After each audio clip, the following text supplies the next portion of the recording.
বাংলাদেশ ছাত্রলীগের কেন্দ্রীয় কমিটির সাবেক সাধারণ সম্পাদক ইসহাক আলী খান পান্নার মরদেহ বাংলাদেশের কাছে হস্তান্তর করেছে ভারতের মেঘালয় রাজ্যের পুলিশ।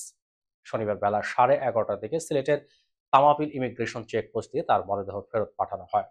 সিলেট জেলা পুলিশের মিডিয়া কর্মকর্তা সম্রাট তালুকদার এই তথ্য নিশ্চিত করেছেন। তিনি জানান, পান্নার মরদেহ নিয়ে তার স্বজনরা পিরোজপুরে গ্রামের বাড়ির পথে রওনা দিয়েছেন।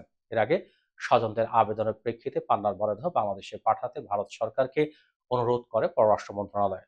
আওয়ামী লীগ সরকার পতনের পর গত 24 আগস্ট রাতে কানাইঘাটের ডোনা সীমান্ত দিয়ে ভারতে পালানোর সময় প্রাণ হারান পান্না। 26 আগস্ট ভারতের অভ্যন্তরে অর্ধগলিত মরদেহ উদ্ধার করে উমকিয়াং থানা পুলিশ। তবে কিভাবে তার মৃত্যু হয়েছে তা নিশ্চিত হওয়া যায়নি। পুলিশের বরাতে এনডিটিভি প্রতিবেদনে বলা হয়েছে, ওই মরদেহের সঙ্গে পাওয়া পাসপোর্ট থেকে পান্নার পরিচয় শনাক্ত করা হয়। ময়নাতদন্ত প্রতিবেদনে তার মৃত্যুর কারণ হিসেবে শ্বাসরোধের কথা বলা হয়েছে। শরীরে একাধিক আঘাতের চিহ্ন রয়েছে। কপালে ছিলে যাওয়া ও ক্ষত চিহ্নের কথা বলা হয়েছে ময়নাতদন্ত প্রতিবেদনে। পালানোর সময় পান্নার সঙ্গে প্রায় $2 কোটি ছিল বলে স্বজনদের বরাতে উল্লেখ করা হয়েছে ভারতীয় সংবাদ মাধ্যম United news of India UNI এর প্রতিবেদনে।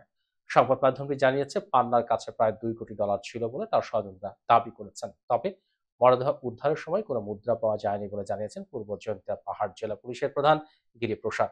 ইসহাক আলী খান পান্না 1994 সালে ছাত্রলীগের কেন্দ্রীয় সাধারণ সম্পাদক নির্বাচিত হন। 2012 সালে আওয়ামী লীগের সম্মেলনের পর তিনি দলের কেন্দ্রীয় উপকমিটির সহ সম্পাদক হন।